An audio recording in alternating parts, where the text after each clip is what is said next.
Hello friends, Neha એજ્યુકેટરમાં આપનું સ્વાગત છે. આજે હું તમારા માટે લઈને આવી છું 1 ડિસેમ્બર 2025ના મહત્વના કરંટ અફેર, જે તમારી એસટીઆઈની પરીક્ષામાં તમને ખૂબ ઉપયોગી થશે. ચાહે વન લાઇનર આવે કે વિધાન વાક્ય આવશે, પરંતુ આનાથી બહાર નહીં આવે. તો ફટાફટ નોટ અને પેન લઈને બેસી જજો નોટ ડાઉન કરવા માટે. વિડીયોની લિંક તમારા મિત્રોને શેર કરી દેજો. અને હા, જો તમે આ ચેનલ ઉપર નવા હોય તો સબસ્ક્રાઇબ કરવાનું બિલકુલ પણ ભૂલતા નહીં. વિડીયોની પીડીએફ તમને નીચે ડિસ્ક્રિપ્શન બોક્સમાં મળી જશે. અને એક રિક્વેસ્ટ કે વિડીયોને શરૂઆતથી લઈને અંત સુધી જોશો તો જ તમને કન્ટેન્ટ અંગે માહિતી મળશે, નહીં તો તમે હંમેશા અધૂરા જ રહેશો. તમે હંમેશા એમ વિચારશો કે બહુ મોટા ક્લાસીસ વાળાના વિડીયોઝ છે એ જોઈ લો તો તમને એમાંથી સારું તો મળશે જ, પરંતુ અંદર બિનજરૂરી માહિતીનો પણ ઢગલો આપશે, જે તમારા માટે કોઈ ઇમ્પોર્ટન્ટ જ નહીં હોય, એક્ઝામ રિલેટેડ પણ નહીં હોય, રાઈટ? અને હું તમને ટુ ધ પોઈન્ટ આપીશ. તો ફટાફટ એક લાઇક બટન અને એક શેર બટન બંને દબાવી દેજો. તો ચાલો હવે શરૂ કરીશું. તાજેતરમાં બાબા સાહેબ આંબેડકરની બસ્ટ પ્રતિમાનું અનાવરણ ક્યાં કરવામાં આવ્યું છે? Option A Italy, option B London, option C Paris, option D Bharat. હવે જુઓ, આ ક્વેશ્ચન આખો મેં ફેરવી કાઢ્યો છે. કેમ? તો તમને સૌને ખ્યાલ જ હશે કે યુનેસ્કોમાં મુખ્ય મથકમાં કરવામાં આવ્યું છે. હવે તમને એક્ઝામમાં પ્રેશરમાં હોય તો તમને યાદ ના પણ આવે કે એનું મુખ્ય મથક ક્યાં છે? પેરિસમાં છે, રાઈટ? તો અહીં આપણો જવાબ શું આવશે? પેરિસ. Option C Paris. તો સ્ટુડન્ટને કેવી રીતે કન્ફ્યુઝ કરવા એ આ રીતના થતું હોય છે વન લાઇનર, રાઈટ? યુનેસ્કોના મુખ્ય મથકમાં કરવામાં આવ્યું, બધાએ વાંચ્યું હશે, પરંતુ જ્યારે આવો ક્વેશ્ચન આવે ને તો બે ઘડી આપણે વિચારમાં આવી જઈએ છીએ, રાઈટ? એટલા માટે પેરિસમાં આવેલા યુનેસ્કોના મુખ્ય મથક ખાતે ડોક્ટર ભીમરાવ આંબેડકરની પ્રતિમાનું અનાવરણ કરવામાં આવ્યું છે. કાંસ્યની બનેલી પ્રતિમા છે અને તેના વાસ્તુકાર કોણ છે? તો નરેશ કુમાવત છે. ઇમ્પોર્ટન્ટ પોઈન્ટ્સ છે, યાદ રાખજો. મહાત્મા ગાંધી બાદ યુનેસ્કોમાં મૂર્તિ રૂપે સ્થાપના પામનાર બીજા ભારતીય છે. તો આપણા માટે ગર્વ લેવા જેવી બાબત છે, રાઈટ? કે કેટલી મહાન વ્યક્તિ હશે કે એમને ત્યાં સ્થાન મળ્યું, કે ફક્ત ગાંધીજી હતા ને એમના બધા સેકન્ડ પર્સન છે. બીજા કોઈ બી વ્યક્તિ મહાન નથી. જે બહુ મોટી વાતો કરવાથી વ્યક્તિ મહાન નથી થતી હોતી. અત્યારે આપણે જોઈએ છીએ કે બહુ મોટી વાતો થતી હોય છે કે આમ કરી કાઢ્યું, તેમ કરી કાઢ્યું.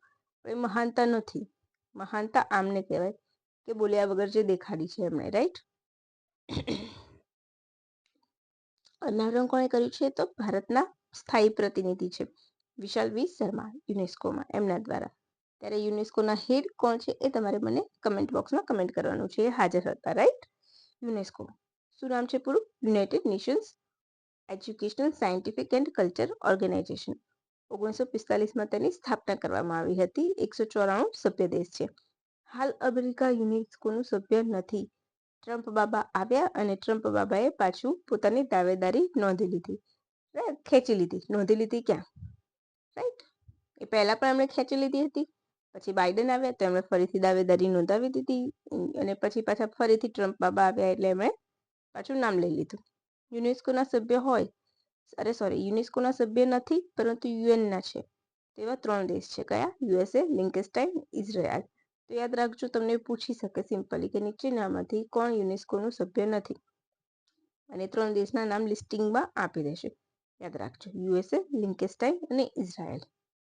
યુનેસ્કોનું સભ્ય છે પરંતુ યુએનનું નથી. તો કુક આઇલેન્ડ, નિયુ, પેલેસ્ટાઇન, રાઈટ? આટલા યાદ રાખજો. અચ્છા, તમને ખ્યાલ હશે વિવિધ યુનેસ્કોની દ્વારા વર્લ્ડ હેરિટેજ સાઇટ પણ જાહેર કરવામાં આવે છે. તો 44મી વર્લ્ડ હેરિટેજ સાઇટ કઈ હતી? આપણા તમિલનાડુ અને મહારાષ્ટ્રમાં આવેલા મહારાઠા લેન્ડસ્કેપને, રાઈટ? 12 પર્વતોનો કિલ્લાનો સમૂહ છે, યાદ રાખી લેજો. અને ગુજરાતની 4 સાઇટ ક્રમ વાઇઝ જ છે: ચાંપાનેરનો કિલ્લો, રાણકી વાવ, અમદાવાદ સિટી અને ધોળાવીરા, રાઈટ? એ સિવાય શું યાદ રાખશો? તો તાજેતરમાં યુનેસ્કો માઇન એન્ડ બાયોસ્ફિયર રિઝર્વમાં નવું મેમ્બર કયું ઉમેરાયું હતું? ઓમાન. અને બાયોસ્ફિયર પાર્ક પણ એક બન્યું છે. કયું? એ તમારે મને કહેવાનું છે, જ્યાં સ્નો લેપર્ડ જોવા મળે છે. સિમ્પલ મેં તમને કહી દીધું છે, બરાબર? એ 13મું બાયોસ્ફિયર છે, એ પણ તમારે યાદ રાખવાનું છે, રાઈટ? હવે નેક્સ્ટ ક્વેશ્ચન. નાલસાના નવા કાર્યકારી અધ્યક્ષ કોણ બન્યું? હવે તમને સૌને ખ્યાલ હશે કે જે સીજીઆઈ બને છે એ વ્યક્તિ નાલસાના અધ્યક્ષ હોય છે, રાઈટ? ત્યારબાદ એ નવા સીજીઆઈ બનતા હોય છે. જનરલી પરંપરા ચાલતી આવી છે, ક્યાંય એવું લખેલું નથી, પરંતુ આજે પરંપરાગત જે સિનેરીઓ ચાલતો આવે છે એના વિશે મેં કહ્યું છે. તો કોણ બન્યું છે? Justice BR Gavai. હું બોલી છું એના ઉપરથી તમને ખ્યાલ તો આવી જ ગયો હશે. જસ્ટિસ સૂર્યકાંત શર્મા, વિક્રમનાથ, એક પણ નહીં. તો અહીં આપણો જવાબ આવશે વિક્રમનાથ. તો ઓપ્શન સી આપણો જવાબ રહેશે. ધેટ મીન્સ તમે કહી શકો છો કે મે બી કે આગામી CGI વિક્રમનાથ પણ હોઈ શકે છે, રાઈટ? જસ્ટિસ BR ગવાઈ હમણાં જ CGI પદેથી નિવૃત્ત થયા છે. તેમનું સ્થાન કોણે લીધું? જસ્ટિસ સૂર્યકાંત શર્મા, જેઓ અત્યાર સુધી નાલસાના કાર્યકારી અધ્યક્ષ હતા. હવે નાલસા તો નેશનલ લીગલ સર્વિસીસ ઓથોરિટી પૂરું નામ છે. સમાજના નબળા વર્ગોના હિતોનું રક્ષણ કરવા માટે તેની સ્થાપના કરવામાં આવી હતી. સુપ્રીમ કોર્ટના બીજા વરિષ્ઠ જસ્ટિસની નિમણૂક આ પદ ઉપર કરવામાં આવે છે. એટલે પ્રથમ વ્યક્તિ CGI બને છે અને સેકન્ડ નાલસાના અધ્યક્ષ બને છે. હવે તમને સિમ્પલી ચલો એમ પૂછે કે નીચેના વિધાનો વિશે વિચાર કરો. સુપ્રીમના કોર્ટના બીજા વરિષ્ઠ જસ્ટિસની નિમણૂક નાલસાના અધ્યક્ષ પદ કરે કરવામાં આવે છે. અને પ્રથમ વરિષ્ઠ ન્યાયાધીશની નિમણૂક CGI તરીકે કરવામાં આવે છે. એ અને બી ફક્ત એ. કન્ફ્યુઝન આવી ગયું? કારણ કે આપણને ખબર હોય કે વરિષ્ઠ વ્યક્તિને ન્યાયાધીશ, મુખ્ય ન્યાયાધીશ બનાવાય છે, બટ નાલસાના બીજા વરિષ્ઠ અધિકારી હોય છે એ આપણને ખબર નથી હોતી, રાઈટ? તો આવા સંજોગોમાં શું થશે? બંને વિધાન સાચા રહેશે, રાઈટ? વર્લ્ડ એડ્સ ડે તમને સૌને ખ્યાલ જ છે. શું આમાં હું તમને લાંબી આપીશ નહીં. ઓકે, હવે તમારે મને એક વસ્તુ કહેવાનું છે કે વર્લ્ડ એક જ minute of friends, world AIDS day, right? તો વર્લ્ડ એડ્સ ડે તો 1 ડિસેમ્બરે ઉજવાય છે, બરાબર? 1 ઓક્ટોબરે કયો દિવસ ઉજવાય છે? ચાલો હું વેઇટ કરીશ, 2 મિનિટ પછી કહીશ. 1 ઓક્ટોબર, 1 જૂન અને 1 નવેમ્બર.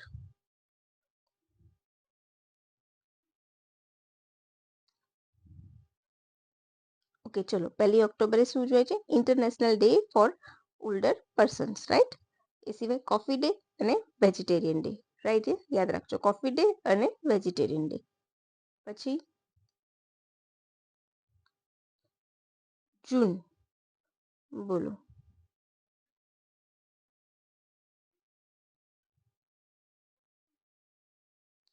જૂન એટલે વર્લ્ડ મિલ્ક ડે. હમણાં જ મેં તમને કરાવ્યું હતું કે 26 નવેમ્બર રાષ્ટ્રીય દૂધ દિવસ ઉજવાય છે. તો 1 જૂને કયો હોય છે? વિશ્વ દૂધ દિવસ, રાઈટ? અને હવે રહી ગયું આપણું નવેમ્બર. તો નવેમ્બરે કોઈ છે દિવસ?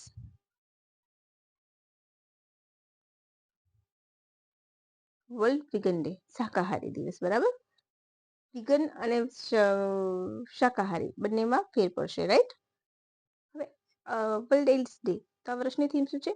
ઓવરકમિંગ, distribution, transforming the AIDS response. કેવી બીમારી છે એડ્સ? તો STD, સેક્સ્યુઅલ ટ્રાન્સમિશન ડિસીઝ છે. એ પણ યાદ રાખજો. કેવી રીતે થાય છે એ તો તમને ખ્યાલ જ છે, એટલે હું એવું માનું છું કે મારે એમાં તમને ટાઈમ પાસ કરાવવાની જરૂર નથી. ઘણા લોકો કરાવશે, મોટા ક્લાસીસ વાળા, નાની વસ્તુ, બટ આઈ થિંક હું એટલું માનું છું કે અત્યારની જનરેશનને તમે તૈયારી કરતા હોય એટલા વિદ્યાર્થી મિત્રોને એડ્સ અને HIV શું છે, કેવી રીતે લાગે છે ચેપ, એ તો ખબર જ હોય. તો એનો કક્કો કરાવવાની જરૂર જ નથી હોતી. અમુક લોકો 100% કરાવશે ને તમને મજા આવશે, હા શું કરાવ્યું છે સારે, મજા પડી ગઈ એમ કહેશો. એ કમેન્ટ કરનારા બી એમના ક્લાસીસના જ હશે. ચલો 88 થી ઉજવવામાં આવે છે, રાઈટ? યાદ રાખજો, ફર્સ્ટ ટાઈમ હંમેશા પૂછાતું હોય છે. HIV હ્યુમન ઇમ્યુનોડેફિયન્સી વાયરસ અને એડ્સ એક્વાયર્ડ ઇમ્યુનોડેફિયન્સી સિન્ડ્રોમ. આ બે વસ્તુ તમને ખાલી જસ્ટ ફોર ઇન્ફોર્મેશન આપી છે. હવે ભારત સરકારે રાષ્ટ્રીય એડ્સ કાર્યક્રમ, પ્રોગ્રામ અને STD નિયંત્રણ કાર્યક્રમ શરૂ કરેલા છે, જેમાં ખૂબ બધી પ્રગતિ જોવા મળી છે.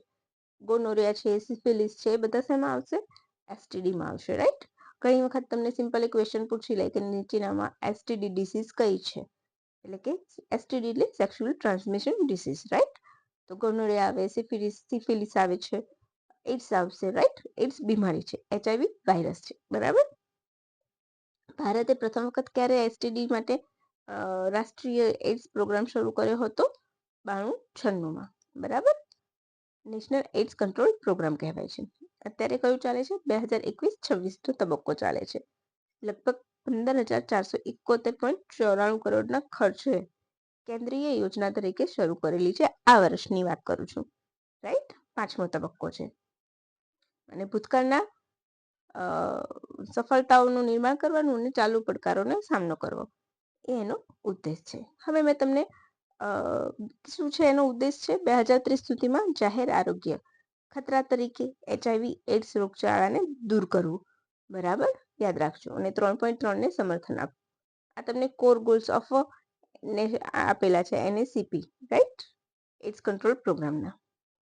તો reduce the annual new HIV infections by 80%, right?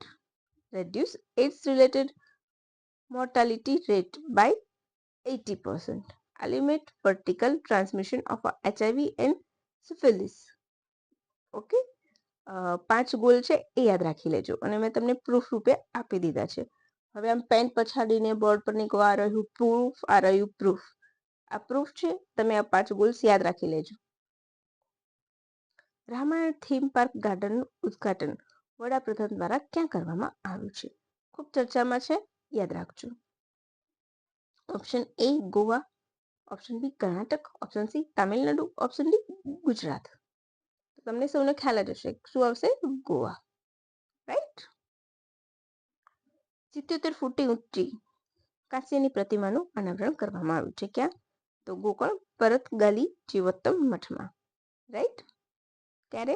અને આ મઠ ક્યારે બનાવવામાં આવ્યો હતો? તો શ્રી નારાયણ તીર્થ સ્વામીજી દ્વારા 1475માં બનાવવામાં આવ્યો હતો. હવે તમને સિમ્પલ પૂછી લે કે ગોકર્ણ પરતગાલી જીવોત્તમ મઠ કોણે બનાવ્યો હતો અને નામ આપી દે, પરંતુ તમે વાંચ્યું ના હોય ને તો તમને ના આવડે.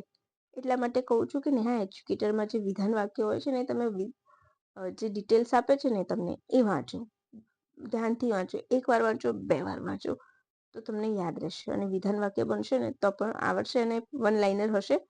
ઓબ્વિયસલી કે આવો પ્રશ્ન વન લાઇનરમાં પૂછાઈ શકે છે. જે વસ્તુ ઓછી જાણીતી હોય, ફેમસ હોય, જરૂરી અગત્યની હોય પણ જાણીતી ઓછી હોય એટલા માટે. અને PIP-માંથી આ માહિતી લીધેલી છે, બરાબર. અને આજનો છેલ્લો ક્વેશ્ચન, કોમનવેલ્થ ગેમ્સ વિશે નીચેનામાંથી કયું વિધાન સાચું છે? ભારતમાં પ્રથમ વખત 2010માં કોમનવેલ્થ યોજાઈ હતી. યસ, સાચું છે.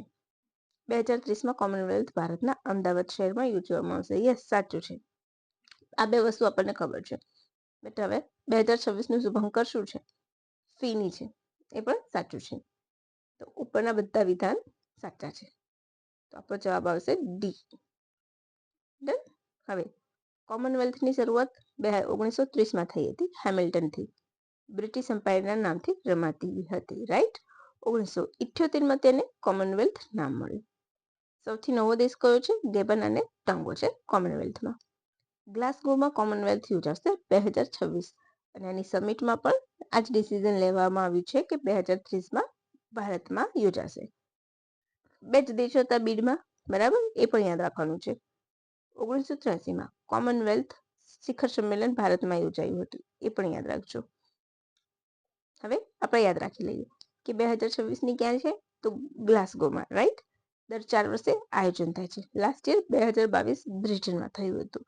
એમાં ભારત 61 મેડલ સાથે ચોથા ક્રમે રહ્યું હતું કોમનવેલ્થમાં. 2030માં ભારતમાં યોજાશે.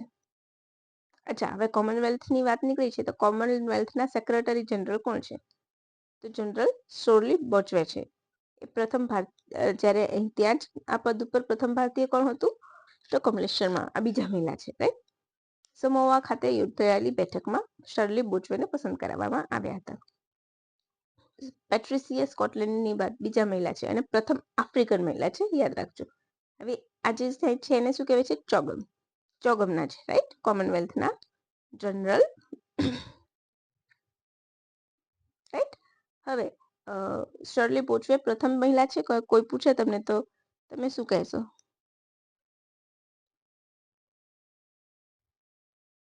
કે પ્રથમ મહિલા છે? ના, તો પ્રથમ મહિલા નથી, બીજા મહિલા છે, રાઈટ. હવે ચોગમ હું બોલી તેનું ફૂલ ફોર્મ શું છે?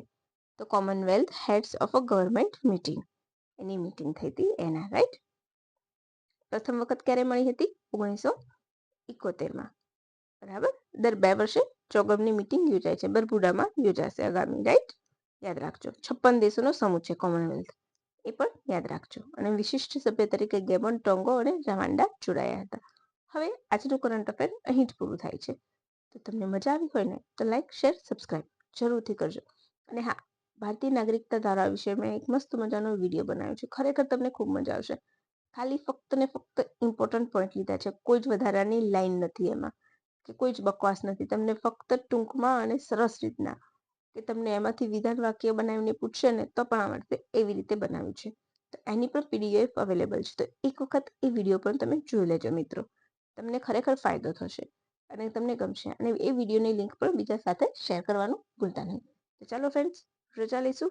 ફરી હવે મળીશું નવા વિડીયો સાથે. Thank you for watching my video and have a good day friends. By.